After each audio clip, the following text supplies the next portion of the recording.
भोजपुरी बाला अक्षरा का नया गाना मचा रहा है धूम। अक्षरा सिंह सालों से अपनी खूबसूरती से दर्शकों को कायल करने से पीछे नहीं छोड़ती है। इस गाने में भी अक्षरा की खूबसूरती झलकती है। मटकने और झटकने का अंदाज लोगों को बेहद पसंद आ रहा है।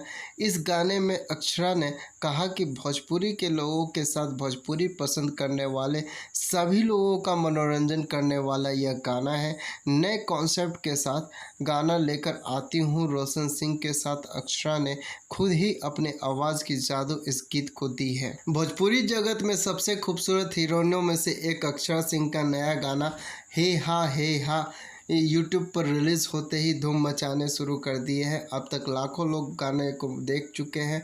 इसके साथ ही लोगों का कमेंट भी आ रहे हैं। इस गाने में भोजपुरी सुपरस्टार अक्षरा सिंह जंगल में लकड़ी चुनने के लिए जाती है। लकड़ी चुनने के दौरान ही कुछ मनचले वहां पर पहुंच जाते हैं और अक्षरा से छेड़खानी करने लगते हैं। इस बीच अक्षरा उन मनचलों को अपने स्टाइल से जवाब देती है।